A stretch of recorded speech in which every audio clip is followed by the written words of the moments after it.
बिल्कुल शांति से बात सुनना। ऐसा पहली बार हुआ था कि कोई इंडिया से कोई भी उनके देश में प्रधानमंत्री या कोई भी जो सदस्य है, उनका जो अतिथि है, मेहमान है, वो उनका शाम को कभी भी स्वागत नहीं करते। ये उनकी रीति रिवाज में है। लेकिन ये पहली बार था कि इंडिया के प्राइम मिनिस्टर हमारे गए और उन्होंने उनका स्वागत शाम को किया और उनको सम्मान दिया। और जब मैं प्राइम मिनिस्टर साहब से मिल रहा था पापुआ न्यू गिनी में, पीएनजी में, और जब मेरी उनके साथ मुलाकात हो रही थी वहाँ पर, तो उस मुलाकात में मैंने उनसे पूछा, सुनो ध्यान से, अभी कुछ मत करो, सुनो ध्यान से। तो मैंने उनको पूछा, मैंने कहा आपने हमारे देश के प्रधानमंत्री जी का स्वागत किया तो मैं आपका शुक्रगुजार हूँ इस चीज़ के लिए भी। उन्होंने कहा कि बहुत लोगों ने मुझे पूछा कि तुमने पैर हाथ क्यों लगाए। उन्होंने कहा कि मैं एक पवित्र आत्मा से भरा हुआ क्रिश्चियन हूं और मेरे जीसस ने मुझे झुकना सिखाया है।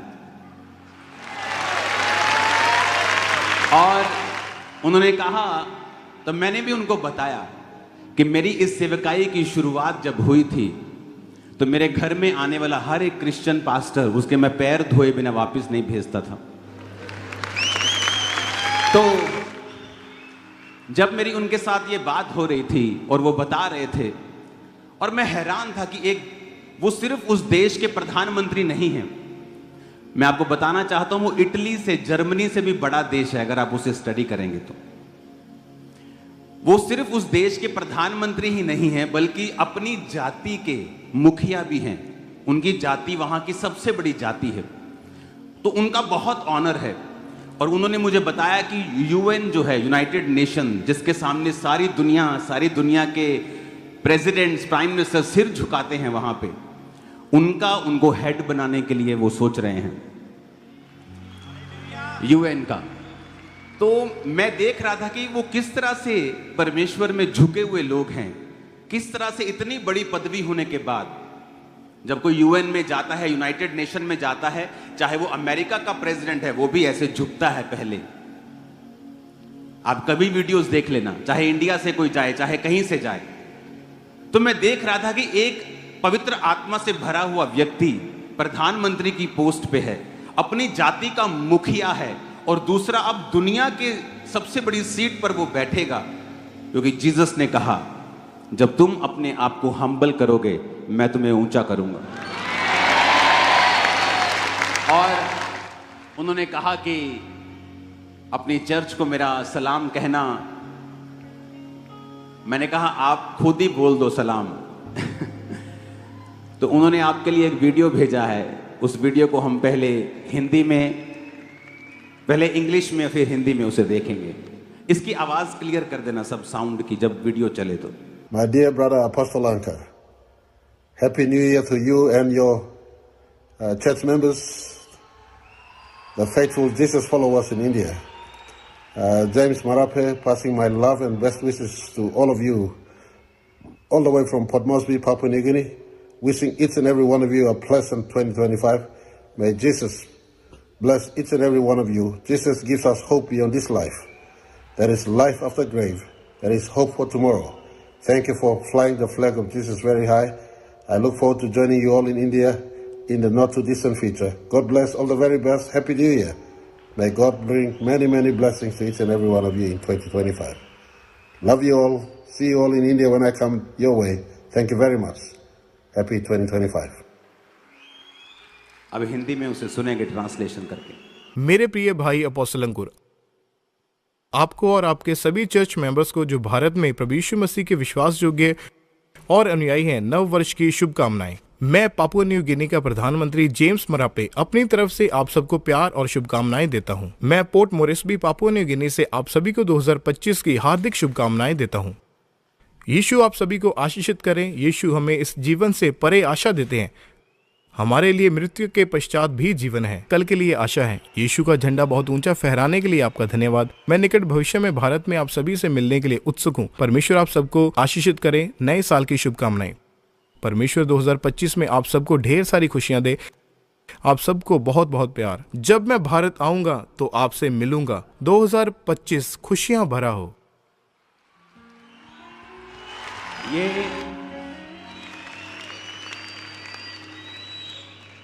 मुझे वो बोल रहे थे कि मेरे पास कैमरा नहीं। मैं कहा कोई बात नहीं, आप अपने फोन पे बना के भेज दो।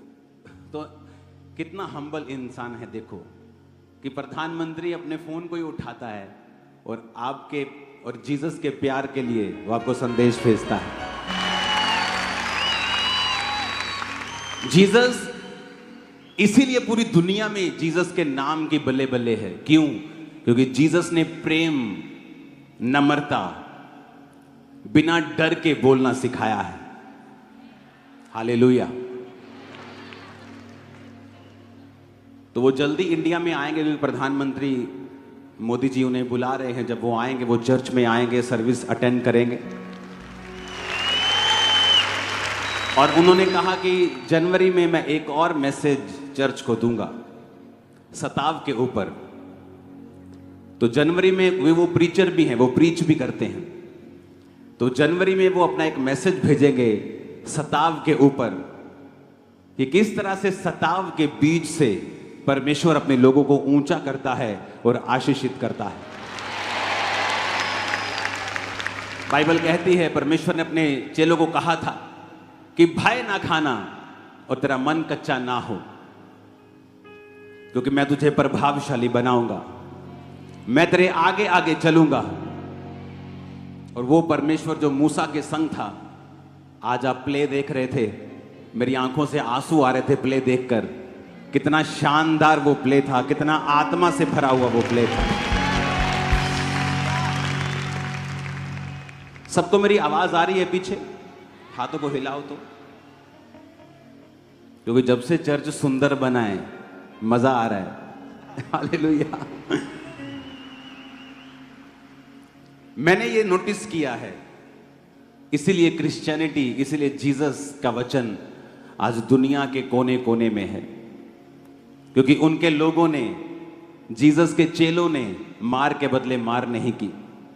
यीशु मसीह के वचन में मत्ती 10 उसकी 22 में लिखा, कहता मेरे नाम के कारण सब लोग तुमसे बैर करेंगे, परंतु जो अंत तक धीरज धरे रहेगा उसी का उद्धार होगा।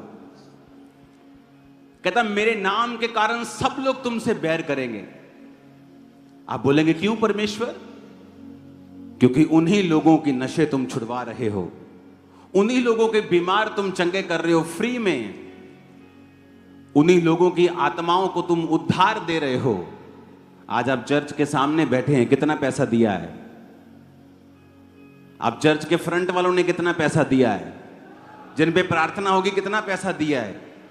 स्वीट्स मिल रही हैं, अनॉइंटिंग ऑयल मिल रहा है, कितना पैसा दिया है?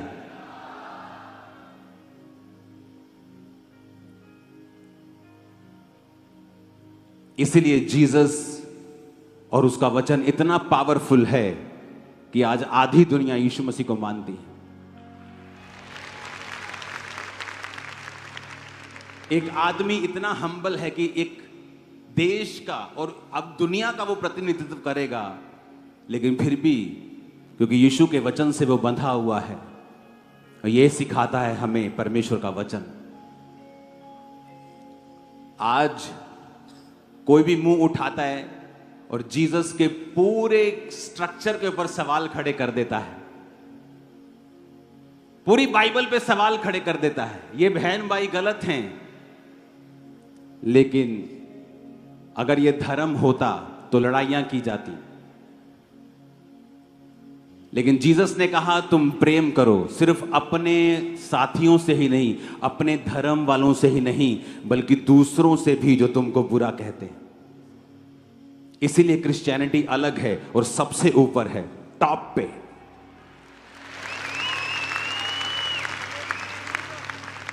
क्योंकि अगर लड़ाई करनी हो तो जब कोई व्यक्ति बोलता है कि पूरी बाइबल ही गलत है, तो इमेजिन करो क्या हालत हो जाएगी। हालेलुया। लेकिन जीसस ने क्या कहा?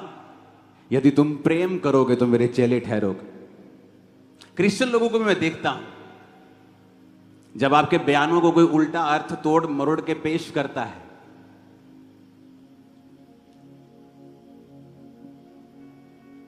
वो बयान उसके लिए नहीं है, लेकिन अगर वो उसे अपने लिए लेना चाहते हैं तो ये उनकी मर्जी है, हमारी नहीं। और तब भी क्रिश्चियन लोग कमेंट्स के अंदर गालियां कभी ना निकालें, क्योंकि हम और उनमें बहुत फर्क है। हम जीवित परमेश्वर की संतान हैं। बाइबल कहती है चुप भी नहीं रहना, अपनी बात भी रखनी है। हालेलुया। क्योंकि जीसस ने अगर प्रेम हमें ना सिखाया होता तो हम टिप्पणियां करते एक दूसरे के रीति रिवाजों पर, धर्मों के ऊपर। और इसीलिए मेरा 20 साल का रिकॉर्ड है, कोई व्यक्ति यह साबित नहीं कर सकता कि मैंने किसी पर भी टिप्पणी की हो, क्योंकि यह जीसस ने सिखाया नहीं है। इसीलिए उसने प्रेम करना सिखाया है, और हर एक विरोधी से हमने प्यार ही किया है हमेशा। हालेलुया। और इसीलिए जीसस ने कहा तुम दुनिया के नूर हो, तुम दुनिया से अलग हो, तुम दुनिया के जैसे नहीं हो, तुम दुनिया में रहते हो परंतु मैंने तुमको दुनिया में से चुन लिया है। हालेलुया। मेरा यह विश्वास है 2025 में आपकी बीमारियां रूपी शर्मिंदगियां वो खत्म है यीशु के नाम। बीमारी और गरीबी रूपी श्राप खत्म है यीशु मसीह के सामर्थ्य नाम। हालेलुया। आप विक्ट्री में चलेंगे। आज परमेश्वर, मैं जब आ रहा था तो मुझे सोने चांदी का शौक नहीं, लेकिन परमेश्वर ने कहा रिंग डाल के जाना है आज। मैंने कहा क्यों परमेश्वर? परमेश्वर ने कहा इसलिए कि यह निशानी है कि तुम राज्य करोगे, राज्य। और बहुतों को लगता है क्योंकि जब आपको तोड़ मरोड़ के पेश करना हो तो इसको आप तोड़ के भी पेश कर सकते हैं। देखो जी साढ़े तो राज करना चाहते। जीसस ने कहा मेरा राज यहाँ का नहीं है मेरा राज वहाँ का है। हालेलुया। अरे मेरा राज यहाँ का बना के तुम मुझे छोटा कर रहे हो। वो जीसस, वो परमेश्वर, वो यहोवा पिता जिसने ऐसे प्लैनेट्स बनाए हैं जो हीरों के, सोने चांदी के बने हैं। इतना पैसा एक प्लैनेट अगर बेच दें, इतना पैसा होगा धरती पर $100 की ढेरियां लगाकर वो चंद्रमा तक पहुंच जाएंगी। इतना पैसा उस एक प्लैनेट से बिकेगा। और ऐसे खरबों खरबों खरबों प्लैनेट्स हैं जो परमेश्वर ने बनाए हैं। तो तुम परमेश्वर को छोटा करना चाहते हो कि मेरा राज यहां का है, उसका राज यहां का नहीं है। जब मैं आपको कह रहा हूं आप राज्य करेंगे तो मेरा यह मतलब है आप शैतान के राज के ऊपर राज्य करेंगे, बीमारियों के ऊपर राज्य करेंगे, गरीबी के ऊपर राज्य करेंगे, आप अपनी उस पाप के ऊपर राज्य करेंगे। लेकिन प्रॉब्लम यह है कि जब बेसमझ व्यक्ति आपको सुनता है तो वो कभी समझ नहीं पाता आप क्या कहते हैं। इसलिए जीसस की बातों को लोग समझ नहीं पाते थे। कहते थे अच्छा इसने तो ये कहा है कि ये मंदिर को ढा देगा और 3 दिन में बना देगा। जीसस ने कहा मैं उस मंदिर की नहीं, इस मंदिर की बात कर रहा हूं। हालेलुया। कि मैं मुर्दों में से जी उठूंगा 3 दिन के बाद। मेरा यह विश्वास है और ये एक एग्जाम्पल है हमारे लिए। अगर हम प्यार करेंगे और परमेश्वर के आत्मा में और पवित्रताई में आगे बढ़ेंगे, वो आपको इतना ऊंचा करेगा, और वो इतना ऊंचा करेगा जहां से आपको अगर देखना ही पड़ जाएगा तो गर्दनों में बल पड़ जाएंगे, आप इतना ऊंचा होंगे। Hallelujah, hallelujah. आज से कुछ साल पहले जब पंजाब में बहुत विरोध चल रहा था, इतना विरोध चल रहा था कि कहने की बात नहीं, और हम अन्य जाति लोगों का इलाज करवा रहे थे हॉस्पिटल्स में। मैं अपनी टीम से कह रहा था, मैंने कहा अगर हम ये बात को लोगों को बताएं कि देखो तुम्हारी ही जाति के लोगों का इलाज चर्च करवा रही है, लेकिन बाइबल क्या कहती है? प्रेम सब अपराधों को ढांप देता है। इसीलिए चर्च ऊंची हुई है, क्रिश्चियनिटी बड़ी है, क्योंकि ये धर्म नहीं, ये एक बेदारी है, ये परमेश्वर का काम है। आपका न्यू ईयर जो आप परमेश्वर के भवन में हो, खुदा के भवन में आप इस नए साल में हो, ये ऑर्डिनरी बात नहीं है। परमेश्वर आपके विश्वास को जो आपने प्रभु के लिए दिखाया है उसका ऑनर करेगा, वो आपके वंश को बढ़ाएगा, सारे श्रापों को खत्म करेगा, वो आपके रास्तों को साफ करेगा और आपको नेक्स्ट लेवल पे लेके जाएगा। आमीन। ऊंचा खड़कने वाला यीशु मसीह के नाम में हालेलुया, हालेलुया। यीशु मसीह ने कहा उनसे मत डरना जो शरीर को नाश कर सकते हैं, उससे डरना जो शरीर और आत्मा दोनों को नाश कर सकता है। 2025 हमें प्रार्थना करनी होगी क्योंकि इकोनॉमी के ऊपर डिप्रेशन आएगा। जो लोग खुदा में होंगे, टाइदर्स होंगे, गिवर्स होंगे, वो बचेंगे, बच जाएंगे। लेकिन आप देखोगे, बाइबल कहती है, जब यिर्मयाह भविष्यद्वक्ता, यशायाह भविष्यद्वक्ता में जब आप पढ़ते हैं, यहोजकेल में आप पढ़ते हैं, तो परमेश्वर ने कहा महंगी की तलवार चलेगी, महंगी आएगी, जो चीजें महंगी हो जाएंगी। आप देखोगे 2025 में बहुत सी चीजें इतनी महंगी होंगी कि वो रिकॉर्ड ब्रेक कर देंगे, जो परमेश्वर ने मुझे दिखाया। क्योंकि इसलिए मैंने कहा कि 2025 हैप्पीएस्ट न्यू ईयर बोल के हम जल्दी जल्दी घर जाने वाले नहीं हैं। हमें कल प्रार्थना करनी है। आप दिन रात के रोज़ों में कल से नहीं हैं। अगर आपको मेडिकल कंडीशन है, आप दिन दिन के रोज़े करिए, आप कुछ करिए, आप बैठ के प्रार्थना करिए, चर्च में आइए, क्योंकि अगले 3 दिन हमें प्रार्थना करनी होगी। प्रार्थना करनी होगी देश की इकोनॉमी के लिए, क्योंकि आने वाले समय के जो मैसेज परमेश्वर दे रहा है वो अच्छे नहीं हैं। लेकिन हमें प्रार्थना करनी है। आप लोग बचाए जाएंगे, आपकी प्रार्थना के द्वारा दूसरे लोग भी बचाए जाएंगे। आपने यीशु मसीह के नाम का मजाक उड़ते रील्स में देखा, इतना कि जितना कभी नहीं देखा गया। आपको क्या लगता है, अगर क्रिश्चियंस कुछ नहीं कहेंगे तो क्या परमेश्वर कुछ नहीं कहेगा?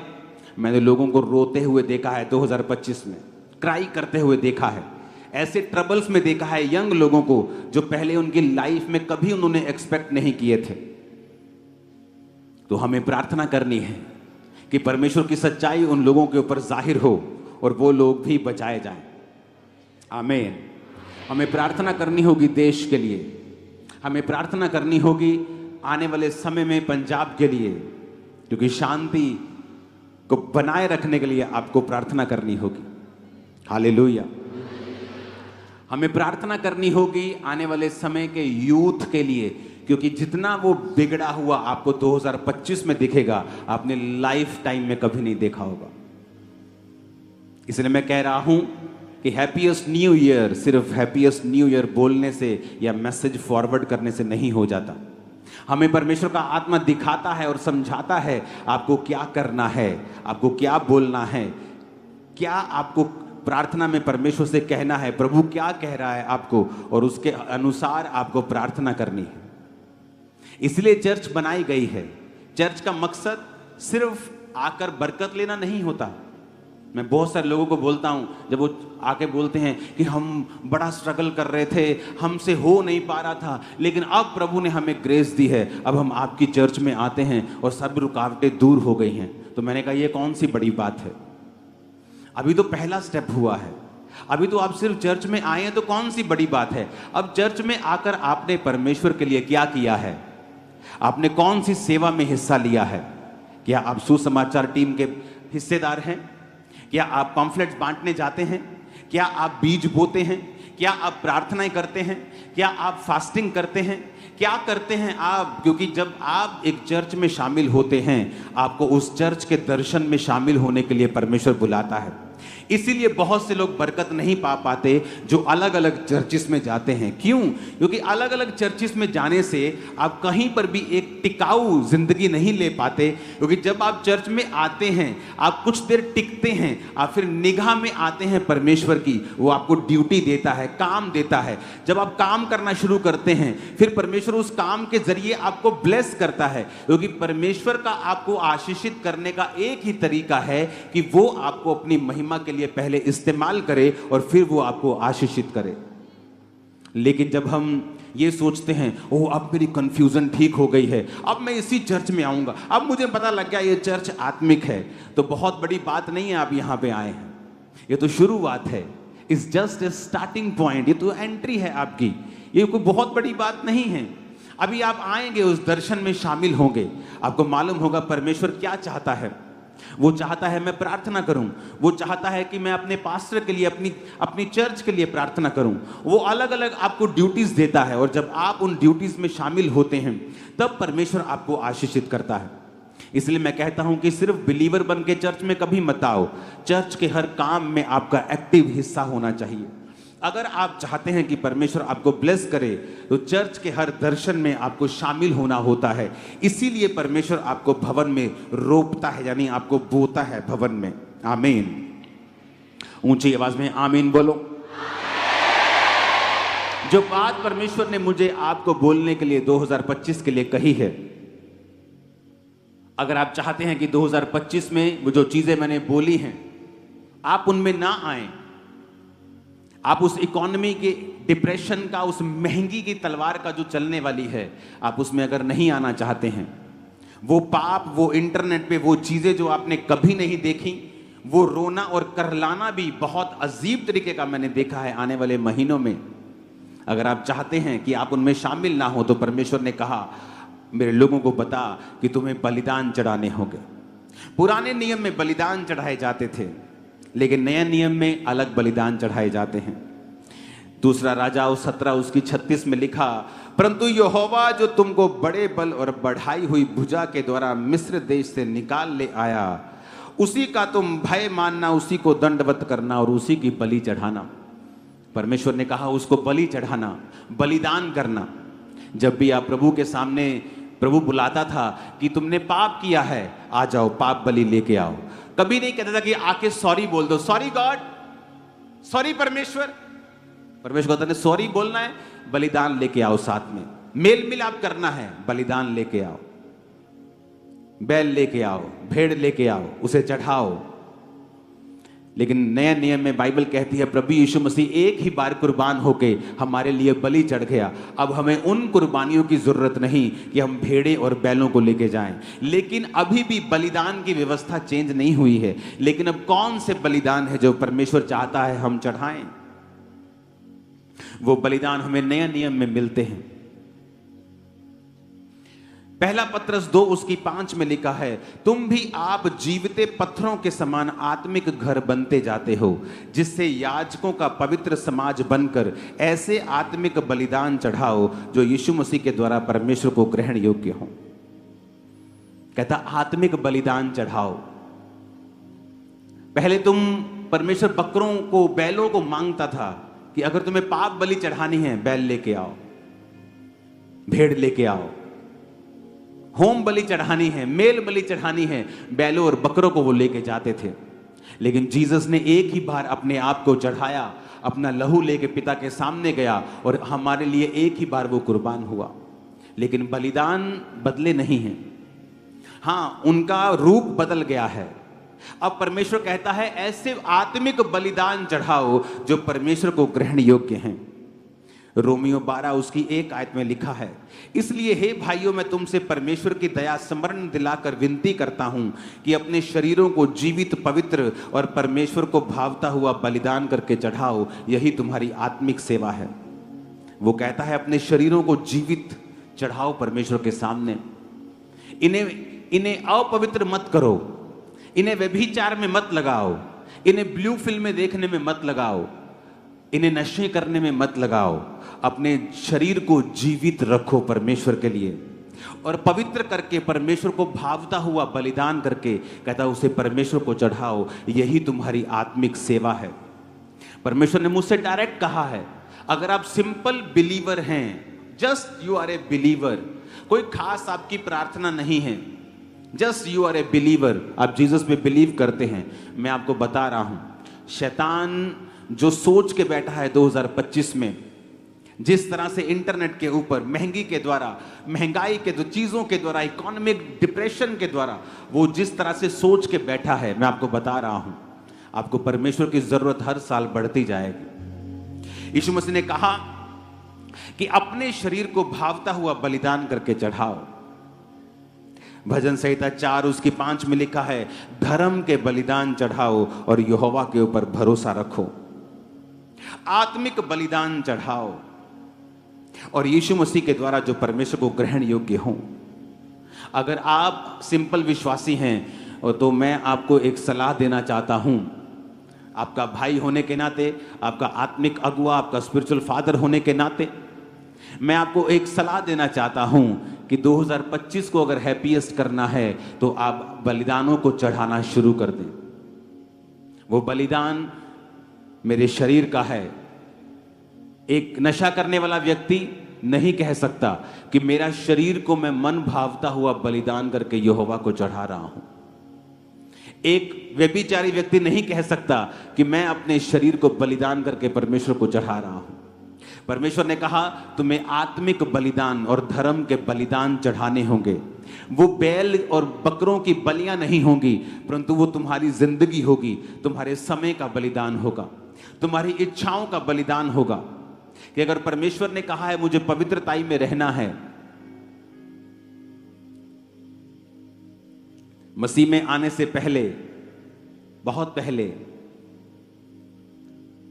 मैं एक लड़की को पसंद करता था। अपने स्कूल टाइम में, और मैं हमेशा परमेश्वर को बोलता था कि परमेश्वर मेरी उसके साथ मैरिज क्यों नहीं करवाता तू। और कोई प्रॉब्लम नहीं थी, सब कुछ सही था। लेकिन जब मैं मसीह में आया मुझे मालूम हुआ कि मेरी लाइफ में परमेश्वर नहीं चाहता था कि मैं संसारिक लव में पढ़ूं।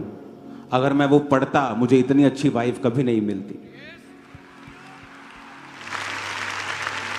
कई बार आप कंप्लेंट करते हैं कि परमेश्वर जिसे मैं पसंद करता हूं वो क्यों मेरी जिंदगी में नहीं है, जबकि वो आपकी जिंदगी में अगर आ जाए, मैं आपको बता दूंगा, आपकी जिंदगी नरक हो जाएगी, क्योंकि आप नहीं जानते फ्यूचर में क्या रखा है। आज मैं 2 दिन से परमेश्वर की प्रेजेंस में हूं, तो भी आपने चर्च की व्यवस्थाएं देखी। कौन संभाल रहा है? मेरी वाइफ संभाल रही, मेरी टीम संभाल रही है। आपने प्ले देखा, उसका डायरेक्टर मेरी वाइफ है।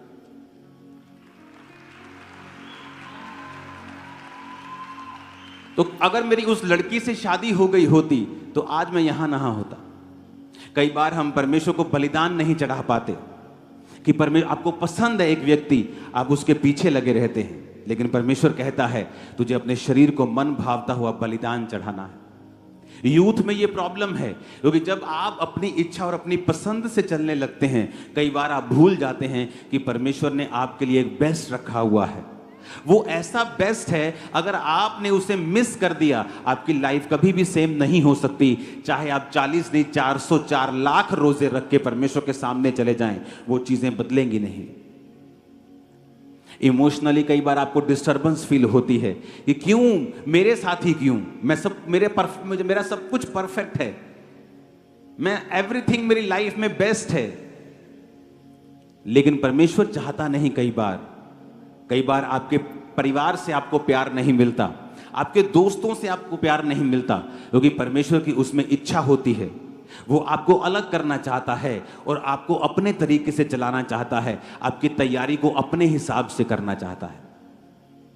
इसलिए मैं कहता हूं 2025 में अगर आपको परमेश्वर में चलना है, अगर आपको परमेश्वर के उन चीजों को लेना है, और मैं आपको अगर अंधेरा ज्यादा है तो रोशनी भी ज्यादा चमकती है। ये रोशनी अगर सुबह चलाएंगे तो चमकेगी नहीं, आपको लगेगा ठीक है, लेकिन रात को पूरी चर्च जगमग है। क्यों? ऐसा क्यों? रात को चर्च जगमग क्यों है?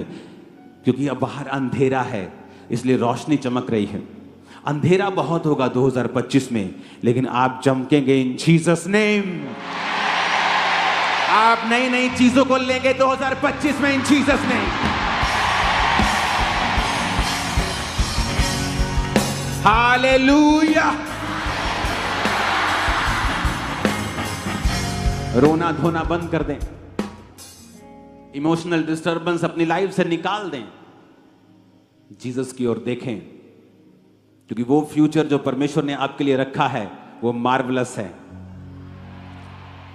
अगर आप प्रभु की ओर देखते जाएंगे और सब कुछ प्रभु की ओर से होगा, कुछ साल बाद अपनी लाइफ को देखेंगे, बोलेंगे वाओ थैंक यू लॉर्ड, तूने कितना बड़ा काम किया है, छक्के छुड़ा दिए शैतान के। Hallelujah, hallelujah. तो मेरी बात को बड़े ध्यान से समझना है। अगर आपकी लाइफ ऐसी है कि आप गिवर नहीं हैं, आप प्रार्थना करते रहते हैं, प्रार्थना प्रार्थना, लेकिन टाइथ नहीं बोते, आप प्रार्थना करते रहते बीजों को नहीं बोते, आप फास्टिंग नहीं करते, आपके अंदर परमेश्वर के लिए कुछ छोड़ने की इच्छा नहीं है, आप अपनी रिलेशनशिप्स को नहीं छोड़ पाते हैं, आप ऐसी चीजें नहीं छोड़ पाते जो परमेश्वर की ओर से नहीं है, तो मैं आपको बता रहा हूं शैतान आपको बहुत तंग करेगा 2025 में। क्योंकि अगर आपको मैं पहले नहीं बताऊंगा और बाद में ऐसा होगा तो आप कहेंगे कि परमेश्वर सारी दुनिया के साथ जो हो रहा है मेरे साथ भी हो रहा है, तो क्या फर्क है मुझ में और सारी दुनिया में। लेकिन इसीलिए मैं कह रहा हूं कि कोई मूर्ख ही होगा जो 2000 इस मीटिंग 24 नाइट की मीटिंग को मिस करेगा, क्योंकि आप उस ग्रेस को आज लेके जाएंगे, आप प्रभु में चल पाएंगे, उसमें आगे बढ़ पाएंगे, आप देखेंगे परमेश्वर के कामों को अपनी जिंदगी में किस तरह से प्रभु का आत्मा कर रहा है। Hallelujah, hallelujah. ये चर्च, आप लोग, मैं, हम किसी के विरोधी नहीं, किसी धर्म के नहीं, किसी जात के नहीं, क्योंकि परमेश्वर का राज्य यहां का नहीं है। लोग मुझे फॉरेन में पूछते थे क्या आप खालिस्तान को समर्थन करते हैं, क्या आप ऐसे हैं। मैंने कहा मैं किसी के खिलाफ नहीं हूं, क्योंकि मेरा राज्य, यीशु का राज्य यहां का नहीं वहां का है। हम उधर लेके जा रहे लोगों को अनंत जीवन की ओर, यहां नहीं। आमीन। ये परमेश्वर है हमारे बीच में, और मैं आपको बता रहा हूं 2025 में आपका जीवन बलिदान देने वाला होना चाहिए।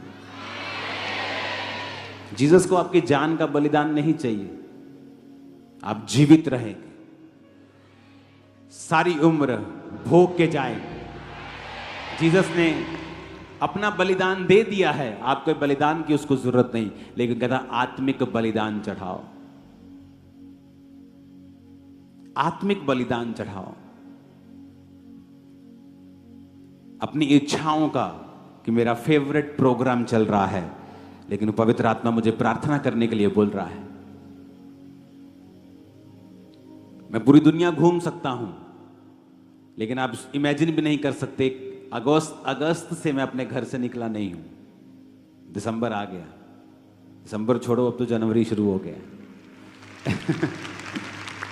आपके बीच में रहा हूं मैं 6 महीने, एक दिन भी मैं कपड़ा लेने के लिए भी अपने घर से नहीं निकला, क्योंकि अगर जिम्मेवारी आपकी बड़ी होती है, आपको सिस्टम बनाना पड़ता है, मुश्किल होता है, लेकिन आदत पड़ जाती है, और जब रिजल्ट आता है आप बोलते हैं कुछ भी नहीं, खुदा ने जो किया है बहुत बड़ा है,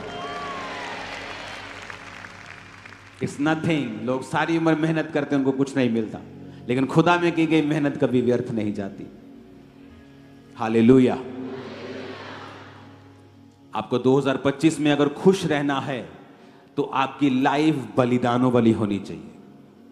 क्यों यहूदी बच्चे पूरी दुनिया के बिजनेसमैन बन जाते हैं, पूरी दुनिया के बड़े बड़े बिजनेस के मालिक हैं। छोटे होते जब सिखाया जाता है, बेटा चर्च जा रहे हो, टेक 1 शकेल, ले बेटा 1 रुपया, 10 रुपए, प्रभु के घर में खाली हाथ नहीं, छोटे बच्चे को सिखाते हैं। ओ यू गॉट 10 रुपी, 10 शकेल, ओके गिव 1 शकेल to God, give tights.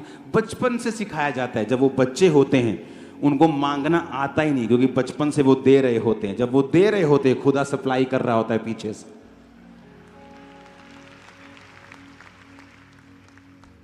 Dawood ने अपना हजारों करोड़ों का सोना परमेश्वर में दे दिया था, और परमेश्वर ने कहा सुलेमान तूने बुद्धि मांगी पर मैं तुझको पैसा दूंगा। कहता प्रभु मैं पैसा तो मांगा नहीं मैंने, नहीं तेरे को दूंगा पैसा, मैंने नहीं मांगा, नहीं तुझे दूंगा, क्योंकि तेरे बाप ने कुछ बोया था तो मुझे वापस करना है, इतना करूंगा, इतना दूंगा। लोग बोलते हैं ना फलाना बंदा जी, पता नहीं उस बंदे का नाम क्या, फलाना बंदा दुनिया का सबसे अमीर था। झूठ है ये, सुलेमान के जैसा अमीर दुनिया में कोई नहीं था, ना है। उसकी वेल्थ ट्रिलियंस में है, बिलियंस में नहीं, ट्रिलियन के भी आगे होगा वो। इतना वो अमीर था क्योंकि दाऊद का बोया गया उसकी लाइफ में वापस आया। हमें अपनी लाइफ में ये देखना होगा और हमें आदत डालनी होगी बोने की, जो हमने पहले कभी नहीं बोया हमें वो बोना होगा। जितनी प्रार्थना पहले नहीं की, जो पवित्रताई, जो फोकस, जो लेवल, जो प्रार्थना, जो फोकस, जो मन की जो स्थिति जैसी पहली थी, उससे भी कहीं अधिक हमें परमेश्वर में जुड़ना होगा 2025 को हैप्पीएस्ट करने के लिए। फिर आप देखोगे, आपकी कल्पनाएं वो सिद्ध कर देगा। आप सोचोगे वो कर देगा, आप सोचोगे वो कर देगा। आप मन में होगा मुझे ये करना है, और वो रास्ते खोल देगा। आमीन। खड़कने वाला चाहिए।